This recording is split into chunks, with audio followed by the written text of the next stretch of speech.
ರಾಜ್ಯ ಸರ್ಕಾರ ಬೆಲೆಗಳ ಏರಿಕೆ ಜಾಸ್ತಿ ಮಾಡ್ತಾ ಇದೆ. ಈ ಒಂದು ಬೆಲೆ ಏರಿಕೆ ಇವರ ಒಂದು ಕೊಟ್ಟಂತಹ ಒಂದು 5 ಗ್ಯಾರಂಟಿ ಭಾಗ್ಯಗಳಿಗೋಸ್ಕರನಾ ಹೇಗೆ ಅಂತ?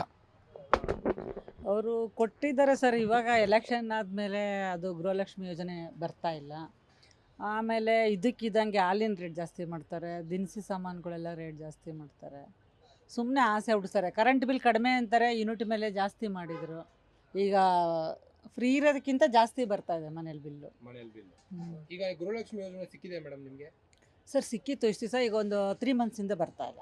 3 ಮಂತ್ಸಿಂದ ಬರ್ತಾ ಇಲ್ಲ. ಸೊಸೈಟಿ ಅಕ್ಕಿ ಅದು ಬರ್ತಿದೆ ಸರ್, ಬರ್ತಿದೆ. ಈಗ ಬೆಂಗಳೂರಿನ ಜನ ಹೇಳ್ತಾ ಇದ್ದಾರೆ, ಇಲ್ಲ ಕಳೆದ ಒಂದು 3 ತಿಂಗಳಿಂದ 1 ತಿಂಗಳಿಂದ ಸ್ವಲ್ಪ 3 kg ಕೊಡ್ತಾ ಇದ್ದಾರೆ, ಅಕ್ಕಿ 5 kg ಕೊಡೋರು ಅಂತಿದ್ದಾರೆ. ಈ ಬಗ್ಗೆ ಸರ್ ಅದು ನಮಗೆ ಕರೆಕ್ಟಾಗಿ ಬರ್ತಾ ಇದೆ. ನಿಮಗೆ ಕರೆಕ್ಟ್ ನಮಗೆ ಕರೆಕ್ಟಾಗಿ ಬರ್ತಾ ಇದೆ. ನಮ್ಮ ಮನೇಲಿ ಇರೋದೇ ಇಬ್ಬರು ಅಮ್ಮ ಮಗ. ಈಗ ಬೆಲೆ ಏರಿಕೆಯಿಂದಾಗಿ ನಿಮ್ಮ ಒಂದು ಬಿಸ್ನೆಸ್ಗೆ ಎಷ್ಟು ಹೊಡೆತ ಬಿದ್ದಿದೆ ಮೇಡಮ್?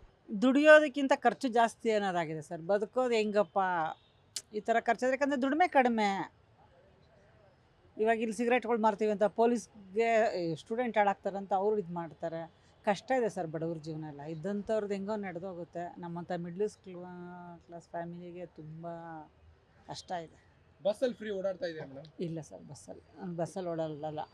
ಸೀಟ್ಗಳಿಗೋಸ್ಕರ ಈಗಾಗಲೇ ಹೆಣ್ಮಕ್ಳು ಓಡಾಡ್ತಾ ಇದ್ದಾರಲ್ಲ ಸರ್. ಒಂದೇ ಒಂದು ಸರಿ ಚುಂಚನಗಿರಿಗೆ ಹೋಗಿದ್ವಿ, ಅಲ್ಲಿ ಸೀಟು ಕಡಿಮೆ ಇರೋ ಜಾಗದಲ್ಲೇ ಹೋಗಿದ್ವಿ. ಹಂಗಾಗಿ ದಿನ ಓಡಾಡಲ್ಲ, ದಿನ ಅಂಗಡಿಗೆ ಬರ್ತೀವಲ್ವ, ಊರುಗಳಿಗೆ ಎಲ್ಲೂ ಹೋಗಿಲ್ಲ ನಾವು.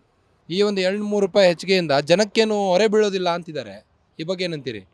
ಹೊರೆ ಬೀಳುತ್ತೆ ಸರ್. 1 ರೂಪಾಯಿ ಕಡಿಮೆ ಆದರೆ ನಮಗೆ ಬೆನಿಫಿಟ್ ಇದೆ. 1 ರೂಪಾಯಿ ಜಾಸ್ತಿ ಆದರೆ ಅದು ದಿನಕ್ಕೆ 1 ರೂಪಾಯಿ ಅಂತ ಲೆಕ್ಕ ಹಾಕಿದ್ರು ತಿಂಗಳಿಗೆ 30 ರೂಪಾಯಿ. ನಮಗೆ 30 ರೂಪಾಯಿ ಎಲ್ಲೂ ಜಾಸ್ತಿ ಬರೋಲ್ಲ. ಯಾವುದೋ ಒಂದು ನಾವು ರೇಟ್ ಜಾಸ್ತಿ ಹೇಳಿದ್ರೆ ಇದ್ಯಾಕೆ ಇಷ್ಟು ರೇಟ್ ಜಾಸ್ತಿ ಕೊಡಬೇಕಾ ಅಂತ ಕೇಳ್ತಾರೆ. ಅವ್ರು ಹೇಳ್ತಾರೆ ಸರ್, 1 ರೂಪಾಯಿಗೂ ಬೆಲೆ ಇದೆ ಸರ್ ಇವಾಗ. ಈಗ ನುಡಿದಂತೆ ನಡೆದಿದ್ದೇವೆ ಅಂತ ಇದೆ ಸರ್ಕಾರ. ನುಡಿದಂತೆ ನಡೆದಿದೆ ಹಾಗಾದ್ರೆ ಸರ್ಕಾರ? ಸರ್ ಅವ್ರದ್ದು ಎಲೆಕ್ಷನ್ ಬರೋ ತನಕ ಮಾಡಿದರೆ, ಎಲೆಕ್ಷನ್ ಬಂದಾದ್ಮೇಲೆ ಅವರು ಅದನ್ನ ಯಾರೂ ನೋಡ್ತಾ ಇಲ್ಲ ಸರ್. ಅವರು ಗ್ಯಾರಂಟಿ ನ್ಯೂಸ್, ಸುದ್ದಿ ಖಚಿತ, ನ್ಯಾಯ ನಿಶ್ಚಿತ.